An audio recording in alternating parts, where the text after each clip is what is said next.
questions. Do cover letters still matter? But that is also a bit of a red flag. If I see someone and they're just, constantly moaning. Can a personal brand come across too strong on LinkedIn? There's a fine line between confidence and cocky, isn't there? So what should you be doing post-interview to get hired? I ask this question to clients all the time. So how do you choose between culture fit versus experience? And they're just like, the team are not going to like this person. Yeah, because no one wants to work with an a-hole. So welcome back, guys, to another Digital Cheesecake podcast. So it's myself and Sarah. Hi. And Ali's still in Croatia. So she's having a great time as we speak. So we're doing 2 podcasts on one afternoon. So today, guys, it's all about the top 10 career tips from 2 recruitment CEOs. So first question. So we fielded these questions from our social media. Directly from you guys. We've had lots of comments about, lots of questions, and we've finally done it. Yeah, so we've got 10 questions. So the first questions, do cover letters still matter? What would you say? No. Next question. To be honest, I don't think they have ever, I don't want to say they've ever really mattered. I think internally, if you're applying to an internal brand, that's fine. Put in a cover letter if they ask. Some maybe startups, smaller brands, they really want to have a cover letter. As a recruiter, we're not likely to read it. We're going to read your CV. We want to make sure that all the information that is needed is on your CV. So for me, personally, I don't want to see a cover letter unless, and I don't think we've had this request in however many years, but unless a client actually has requested a cover letter, you're not going to get me asking for one, is what I would say. I mean, we do get clients asking us for like pre-recorded videos with an application, but that's very, very minimal. Very rare. But that's different to a cover letter. So maybe just make your cover letter like a video recording or a voice recording. As an extra piece, but I wouldn't do it. Just send your CV and then... Make sure that is good. Just tweak your CV with the job description. Lots of bullet points. Scrap your cover letter unless they specifically ask for it. But just make sure, just like the UX of a website, people are going to read the top of your CV more than they are the bottom of the last page. Yes. Just make sure you've got all your achievements, all your deliverables, and cater your CV to the job description. Obviously, don't lie. Just make sure if you've done anything in the job description, that put it's it in your there, CV. and don't forget it. And scrap the cover letter, make a better CV. That's pretty much it. 100%. Yeah. And then next question that was fielded from our social media. So how to spot a high impact marketeer? And that's the question.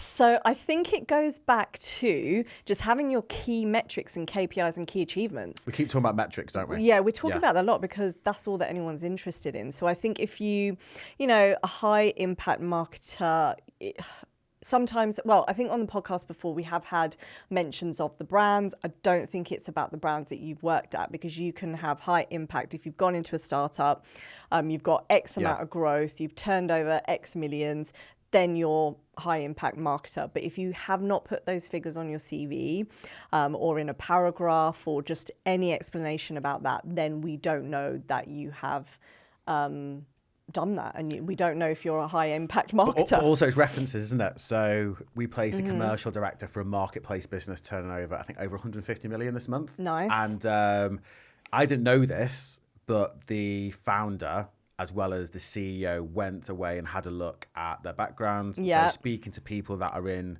the same circles. Obviously, it's a big no-no, but guys, people do this all the time. Yeah, it's so just like off the record references. Yeah. I mean, we don't do it unless we're having a conversation with a past employee or boss, and we'll just say, "Oh, did you used to work with Michael? Or what was that like?" So we'll just say it in a roundabout way. Yeah, just like a casual way, but in a casual opinions way. will be said. But opinions will be said about everybody. Yeah. So I think that's how we find out about a high impact marketer. But also, that's true, actually. Recommendations. Oh, I've worked with this person. They're absolutely amazing. Their experience is absolutely amazing. Exactly. I think that is actually a key thing as well. So we do get a lot of those, or maybe even from candidates who have interviewed with certain hiring managers, and they'll say, he was impressive. So impressive. I want to work with that person. I just didn't get it, but I would love to work there. I would love to work with that person. His or her experience is exactly what I want to be around. So that's also a really nice way to be recommended. Yeah. as someone who's created that impact. So I would say those two mainly. But if you've attached yourself to like an amazing growth business, Yeah, that have like doubled in size every single year, it's pretty much a given you've been part of that success. If it's like a growth business or a startup, because you've led the strategy and you've been part of building the team and things like that. Yeah, I agree. So the next question is your personal brand more important than your CV? I wouldn't say it's more important. Yeah. Is it as important? It just helps, doesn't it? It helps, yeah. I think that's the thing. I think I don't know if it's as important or more important, but does it help? Yes, 100%. Because it's the people making, I wouldn't say the loudest noise, because it needs to be relevant. I'm not really interested in people putting just any pictures of their weekend on LinkedIn. Yeah, let's not maybe do that. That's probably, unless it's relevant. Unless it's a dog, picture of a dog. Yeah, pictures of dogs all day long, then you're immediately getting a like. Exactly. But I would say, I think a big thing is it's what we always go back to is cutting through the noise. So having that personal brand in this stage, and in this year is what everyone is focusing on, because you kind of have to. But I think you do need to make it relevant, and pictures work really well on LinkedIn at the moment. But I think it needs to be relevant of how you've helped something, done something interesting. So if people get invited to lots of events, I automatically think, okay, if they're getting invited to lots of events, to speak at events, what they say must actually matter. And be interesting. Yeah.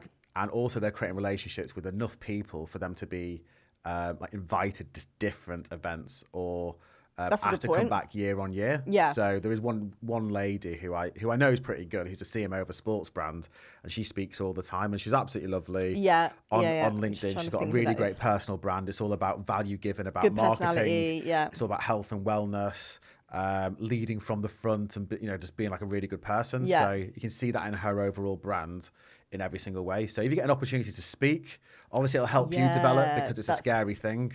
And it actually goes back to that point about being a high impact marketer, because if I was to think about the people that we've had speak for us, either on the podcast or in our different events, and that is for our different networking groups, I think when you listen to them, if you really got people that are really listening closely and they really know, like they know their stuff, they sound that they know their stuff, I think that goes back to having that impact as well. Because we've had people that have just been so interesting. Again, it's talking about all the numbers, and they're really knowledgeable. So I think not keeping it too top level. But sometimes when someone's talking really passionate about numbers, I'm just seeing the numbers like Rain Man, like Rain Man Matrix. I just can't keep up. No, that was Good Will Hunting, wasn't it? Oh yeah, was it Good Will Hunting? Yeah, I think so. Yeah, but so personal brand, I would say, is just, it's good to have. I don't think in this day and age it's more important. Maybe not even as important, but it will definitely be beneficial as long as it is good. And if you're commenting, I think, on other posts as well, I would still keep it like pretty positive, because if anyone is following you, they will see they'll see your comments. Yeah. So that's another thing. So if you're commenting on other people's posts and things like that, just make it positive. I think if someone's like being a troll on LinkedIn or something, then you will definitely see there are trolls. There are trolls, yeah.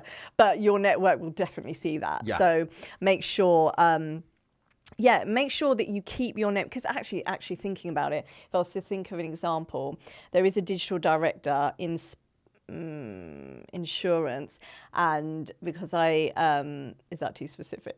No, well, insurance is massive. Yeah, insurance is massive, but I always say lots of good things about people. Yeah, but I always see his name come up, and that is really, really good, because I can see he's really keeping himself out there in relevant things. But yeah, I always see. But his I name love on seeing my that. I'm LinkedIn. seeing lots of people trying to build their personal brands. Yeah, and it's really good to see. And I know they're spending the time in the evening to create really good posts, and they're putting them out in the morning. And I'm seeing their following grow. I'm seeing the likes grow. Exactly. And it's a really nice thing to see, like people putting in that extra bit. Yeah. And they're getting lots of people commenting, saying like, it's really good. This is really helpful. Yeah. So. And also if we would think about personal brand, remember your personal brand in your community groups as well. Yeah. So, okay, fine, you can be a watcher, but I think eventually you will need to be a speaker as well for whatever reason. So like we have a community group of 700 decision makers called Digital Leaders Club. Yeah. And there are certain people in there who do really well to self-promote. So whenever anyone and not in an obvious way. But, no, not an obvious way at all. But helping people. Exactly. So if anyone has an issue or needs help with anything, there are a couple of people, maybe more than a couple of people, who just come back with help and assistance. And then that will definitely turn into paid money opportunities. It'll definitely come back to you. It'll come back. Yeah. So the more you put out, the more you get back. Yeah. So I think that is, it's like being in a small village, like, exactly. just help each other. And that goes a long way, and people will remember that as well. So any community groups, networking groups that you are involved in, don't just be a watcher, because sometimes at some point you will need to turn to someone and you need their help. And so you will need to have a bit of a voice as well. Exactly. So definitely have a voice. Obviously make it relevant, but having a voice is important in those community networks as well. What's the next question?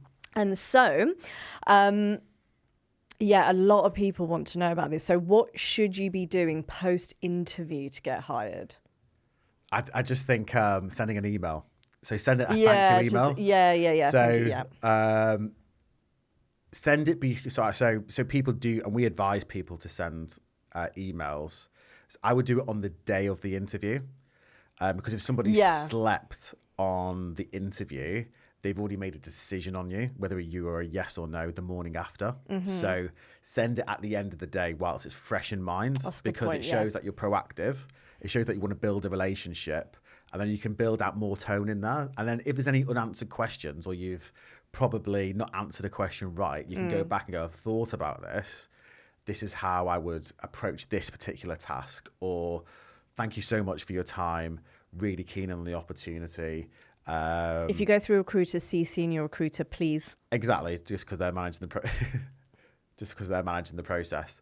But yeah, I would say definitely send an email afterwards. And if you haven't heard a week after, definitely put a call in or a nudge email just to see if there's any feedback at all. Yeah. But also by staying on the radar, if they do have a preferred option and they give an offer to that person and that person rejects for whatever reason, because you've shown the most proactivity, if it's between you and another candidate and you showed willing, that's a good point. Yeah. That might be the key decision for them to go with the second choice, which would be yourself. And then do you mind being the second choice? But that'll be up to you, won't it? So I think if it's a brand that you really want to work for and you really had a great conversation with the hiring manager, then 100%. Exactly. Because you need to put any ego aside and think what's going to be better for my future self, and this opportunity is, so I'm going to go for it. Yeah. So I think a lot of people think like that anyway. Yeah. For sure. So how do you choose between culture fit versus experience? I don't think you can choose between. I ask this question to clients all the time, and they say they hire culture first. Yeah, I think that's a big thing at the moment. Yeah. But I think obviously they go after CV first, so your CV's got to look up to scratch. But when it starts getting through interviews, and you're getting a few that are all great and all got great experience. It's culture. Yeah, I agree. But some people would probably hire like an underdog who's got the best culture fit, as opposed to somebody who's got every single box ticked and can come in and hit the ground running. And they're just like, the team, I'm not going to like this person. Yeah, because no one wants to work with an a-hole at the end of the day. They'd rather work with somebody who's nice. Yeah. But saying that again, somebody said this morning, I want to hire somebody who's a red character, who may not get on with a lot of businesses, but I want that red character who's hungry and pushes people. Yeah. And may ruffle. Is it ruffle? Both. Ruffle. I'm thinking of Jack Russell. Ruffle a few feathers. Yeah. So, I would just say, just make sure that you're doing that, really. Well, that goes back to the next. So someone's put, how do you know if someone's coachable or just agreeable? Oh, maybe that goes back to like having that red personality where someone will actually say, well, hold on a minute, I think we should do this. Or I don't know. It depends where. I don't think you can always be agreeable. I think you need to have an opinion. I think you need to have opinions. I think that's difficult. That is a hard one, I think everyone's putting the best version of themselves up when they're interviewing. You can only tell if somebody's coachable or agreeable if they are showing a willingness to learn and to want to do stuff. So if someone's coming across in the interview that they're really proactive, but they've given you examples of where they've been proactive, then they're most likely going to be coachable. So they want to learn. It's not just a case of, oh, I know everything, or actually I don't want to know anything, but I just want to do stuff. I think if people lead conversations, so a lot of clients say, if the candidate's led the conversation and talks too much, then they're probably not going to be coachable. Oh, that's a fair point. Because they're not listening. If they're not listening to the questions, they're rambling and they're not getting straight to the point. Yeah. And they're saying, I can do this, I can do that.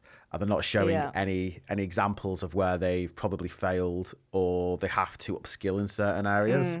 But I think, actually, I think in terms of the interview process, you can tell if somebody's coachable or not, just to see how willing they are to get their hands dirty a lot of the time. Yeah, I think it depends as well. Like, obviously, if you're starting out, you do want to be, I think agreeable is the wrong word. It's just, you need to get involved as much as you can, but still give your opinion. Yeah.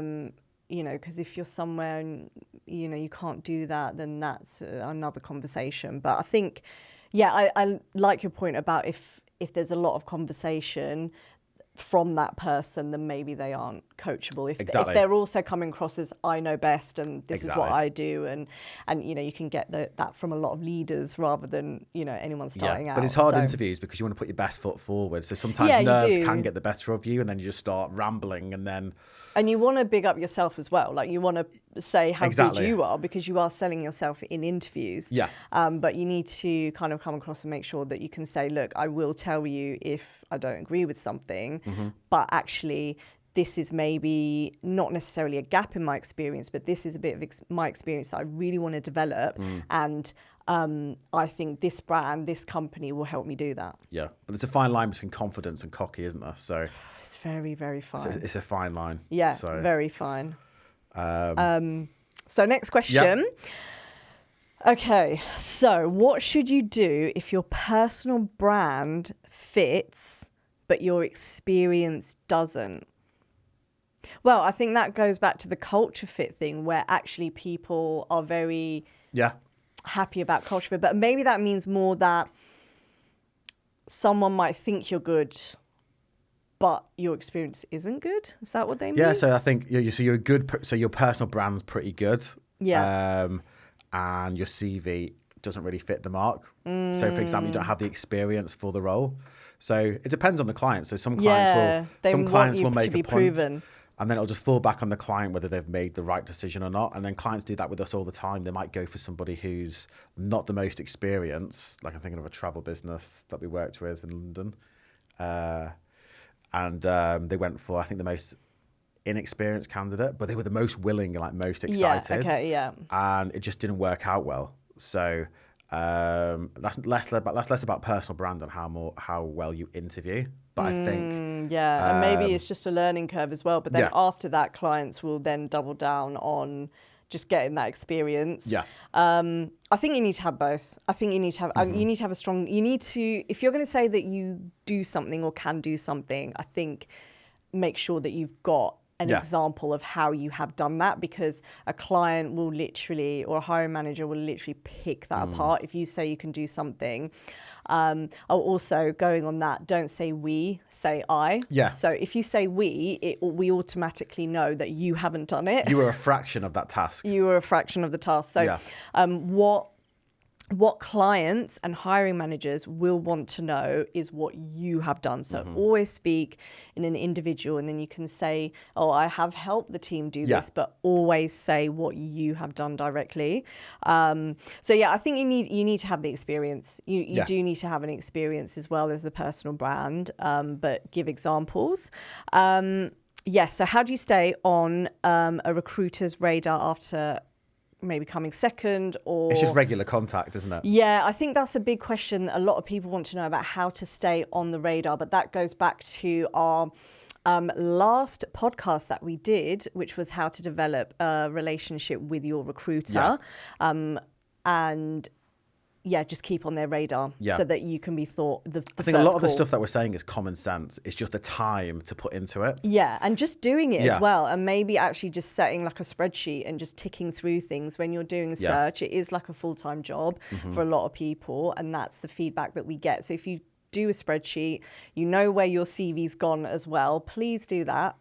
If your CV's gone somewhere and a recruiter speaks to you about that role, please say that your CV has already gone there. And if you can't remember, spreadsheets really, really help so that you know where your CV has gone. But also, if somebody's already had their CV sent to a role, which was a week ago, and can't remember if they did, that would be an alarm bell for us, for example. So yeah, true, because somebody's talked through that role with you and you can't remember after a week. So make sure you're just following up with your recruiters. If you are speaking to a lot of recruiters, I think most people sort of generally focus on maybe a handful or one or two recruiters that they really want to keep a relationship with.